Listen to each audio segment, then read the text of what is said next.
Olá! Com esta aula 39 de nosso curso de Introdução à Teoria do Nó Temporal, trataremos da seção 7.3 do capítulo 7 do livro que interpreta a famosa equação de Einstein sob a perspectiva da TNT. Na formulação consagrada da relatividade geral, a equação de Einstein desempenha o papel de um princípio estrutural, pois ela afirma que a geometria do espaço-tempo responde à distribuição de energia e momento, estabelecendo uma correspondência direta entre curvatura e conteúdo físico. Ainda que essa equação tenha se revelado extraordinariamente bem-sucedida do ponto de vista empírico, sua forma tradicional assume como dado aquilo que, do ponto de vista ontológico, permanece sem explicação: a própria existência da geometria como entidade fundamental.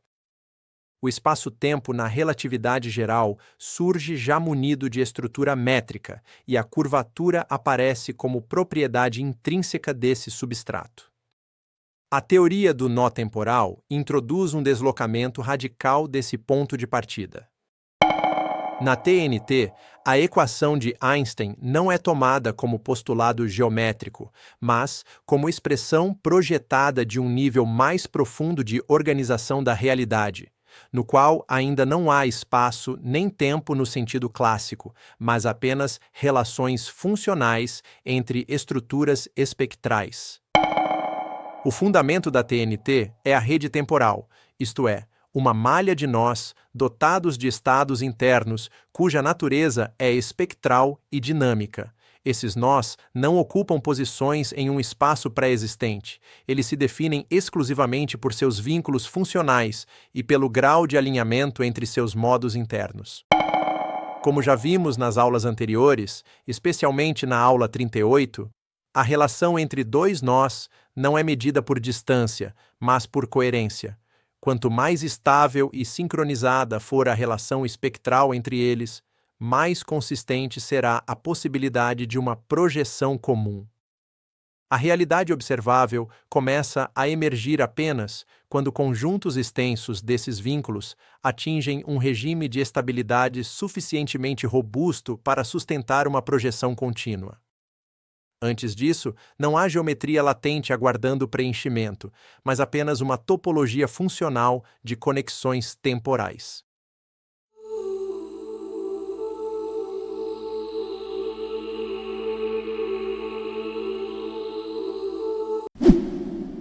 Nesse contexto, a métrica deixa de ser um objeto primário. Ela surge como um artefato projetado, isto é, como a forma pela qual a rede traduz, em linguagem geométrica, o padrão médio de coerência que consegue manter.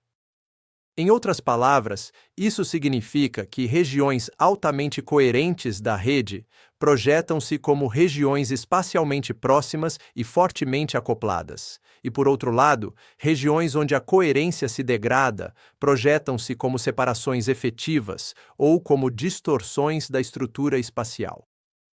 Por conta disso, a noção de distância passa a ser entendida como uma leitura indireta do grau de desconexão funcional entre modos internos, e não como uma característica ontológica do espaço.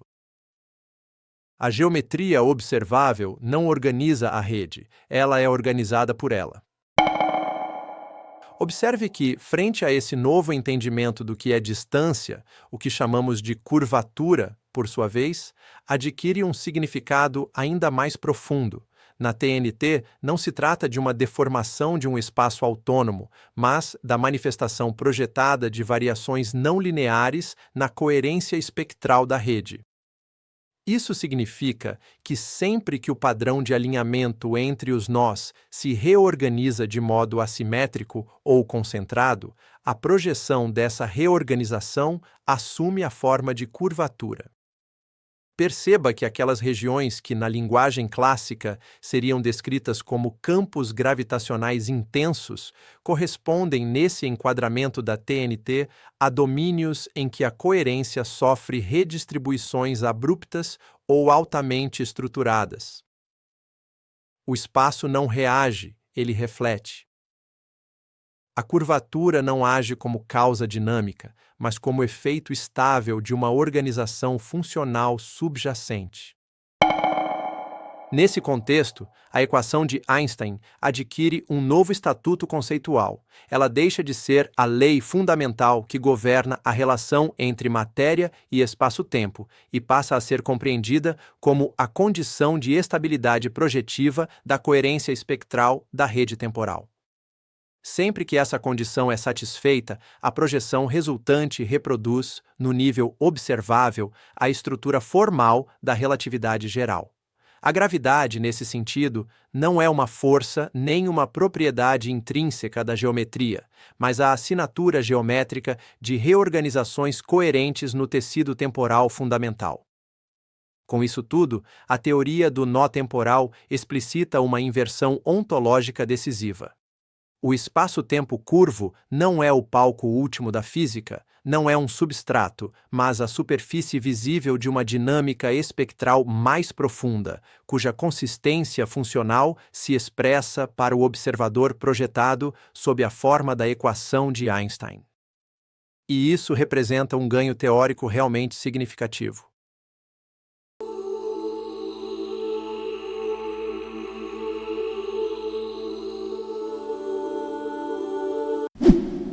A reformulação proposta pela TNT é bastante exigente, pois não basta reinterpretar a geometria como projeção, é necessário também reescrever, com igual coerência, aquilo que na relatividade geral ocupa o lugar de fonte física da curvatura. Na leitura tradicional, essa fonte é o tensor energia-momento, ou seja, é um objeto que reúne densidade de energia, fluxos de momento e tensões internas, funcionando como a codificação local do conteúdo material do espaço-tempo. A teoria do nó temporal recusa, por princípio, a ideia de que exista uma substância física primária localizada em um fundo geométrico prévio. Se a geometria é projeção, então também o conteúdo que a deforma não pode ser entendido como algo ontologicamente anterior à própria projeção. O que resta, portanto, é substituir a noção clássica de energia-momento por um conceito que tenha sentido no nível fundamental, o de densidade funcional de coerência espectral projetável, interpretada como fluxo espectral entre nós e regiões da rede. O cerne do argumento é que aquilo que chamamos de matéria, energia, massa e inércia não é, na TNT, um inventário de entidades que habitam o espaço, mas um conjunto de regimes em que a rede temporal sustenta condensações estáveis e trânsitos dirigidos de coerência. Quando o livro afirma que o tensor energia-momento é substituído por densidade funcional de coerência projetável, a substituição não é meramente terminológica. Trata-se de uma troca de ontologia e de mecanismo causal. O papel tradicionalmente atribuído à fonte passa, na formulação da TNT, a corresponder à capacidade funcional da rede temporal de sustentar, em regime estável, concentrações localizadas e fluxos dirigidos de coerência espectral entre nós, sob modulações que não violam os critérios de projetabilidade contínua. Em lugar de um conteúdo material pré-existente que deforma a geometria, o que atua como fonte é o grau de reorganização coerente que a rede consegue manter no tempo fundamental, isto é, a persistência com que padrões espectrais não lineares se conservam e se redistribuem sem colapsar a projeção emergente.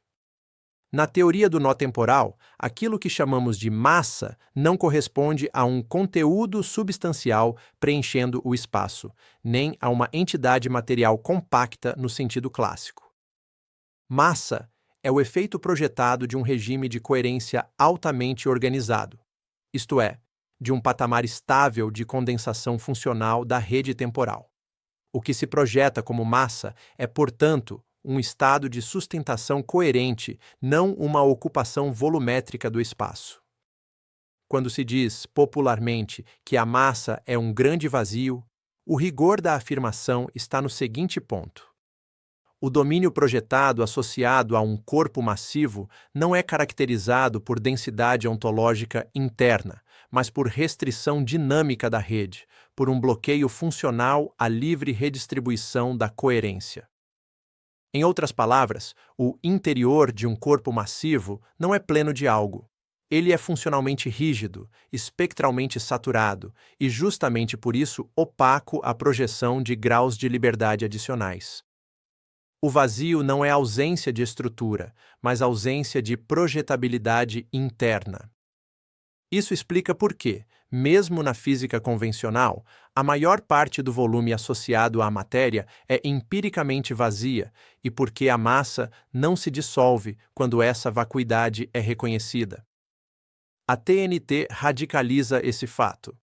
Ela afirma que a massa nunca foi preenchimento, mas sempre foi apenas organização. O que sustenta a identidade de um corpo não é o que há dentro, mas a persistência temporal de um padrão coerente que a rede consegue manter sem se reconfigurar. Assim, a massa aparece como resistência à aceleração, porque o padrão coerente é rígido frente à reorganização. A massa aparece como fonte de curvatura, porque essa rigidez força a rede ao redor a se ajustar. A massa aparece como estabilidade configuracional, digamos assim, porque o padrão espectral se conserva no tempo fundamental. O vazio, nesse sentido, não é um tipo de negação da massa, mas é, de fato, a sua condição. A massa é o modo como o vazio se organiza quando a coerência se torna suficientemente estável para se projetar como objeto. Nesse ponto, é importante que você perceba que não há substância alguma escondida atrás da projeção.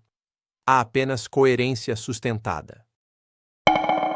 Com isso, fica mais fácil entender que em regiões onde os modos internos estão fortemente emaranhados e alinhados, a coerência tende ao máximo e a projeção torna-se estável.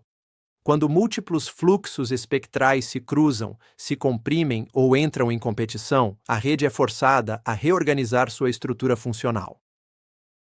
É precisamente essa reorganização, e não uma massa prévia, que, ao ser projetada, aparece como curvatura intensa e como gravidade.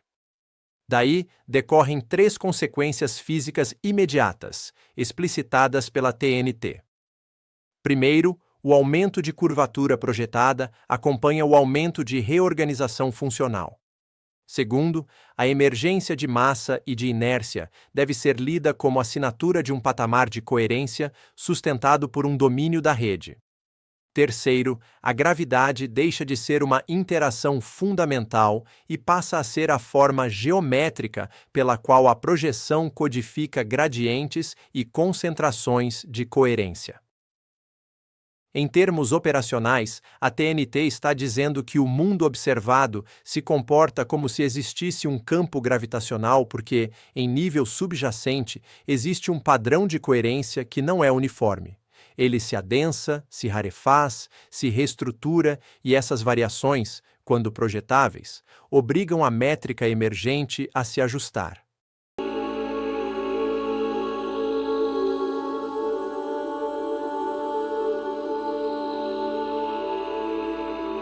Nesse ponto, a TNT dá um passo crucial. Ela propõe que a equação de Einstein, no quadro da TNT, deve ser entendida como uma equação funcional projetada que relaciona.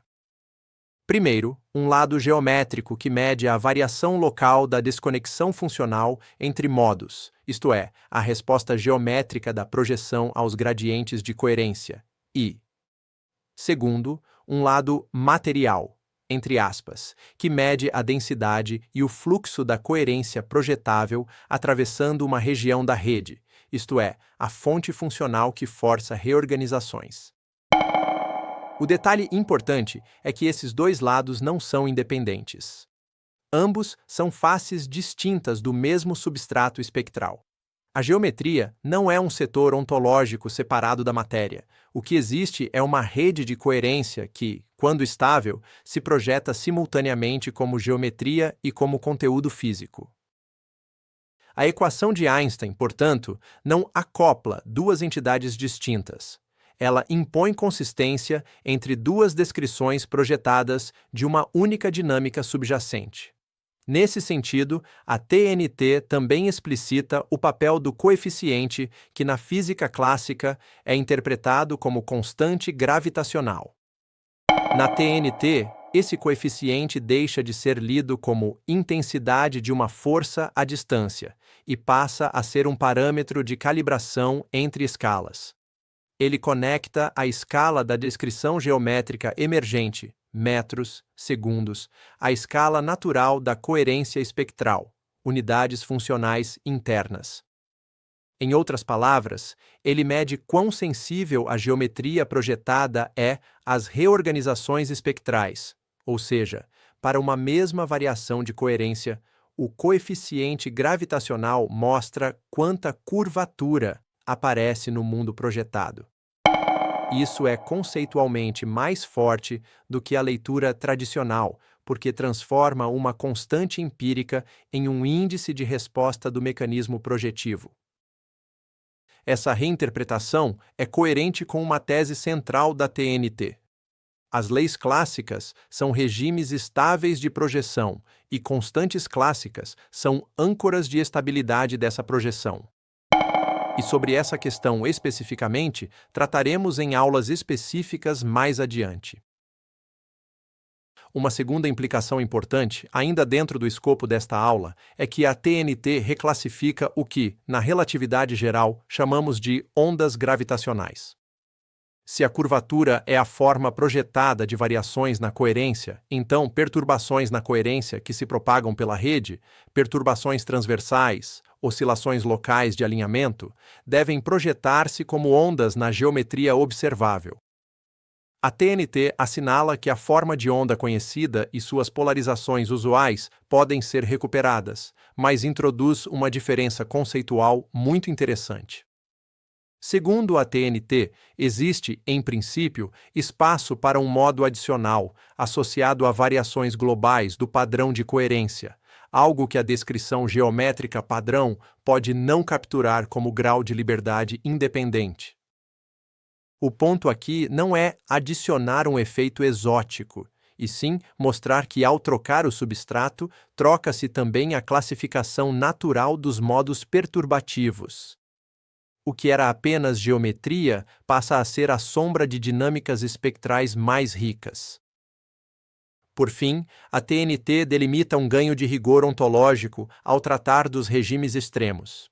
Na relatividade geral, curvaturas extremas frequentemente conduzem à linguagem de singularidades.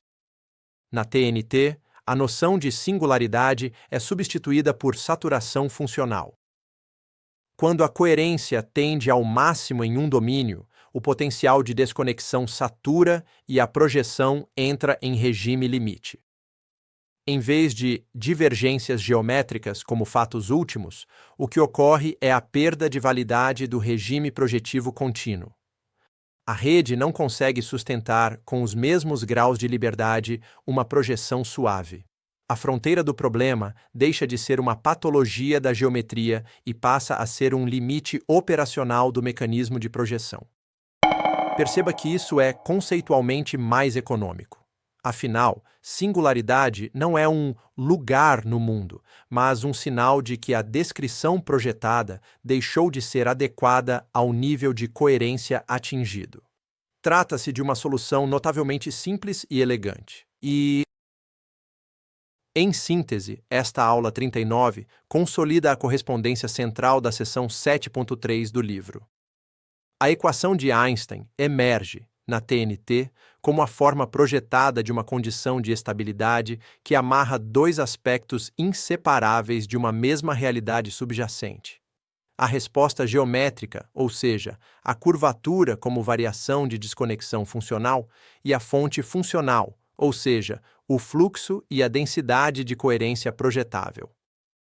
Por fim, ao substituir o conceito de energia-momento pelo conceito de fluxo espectral, a TNT não está apenas reinterpretando uma equação famosa, mas reivindicando um critério mais profundo de inteligibilidade. A teoria do nó temporal afirma que o observável é aquilo que a rede consegue projetar com estabilidade, e a gravidade é o nome geométrico que damos ao modo como a rede redistribui coerência quando essa estabilidade é tensionada. E com isso, finalizamos esta aula.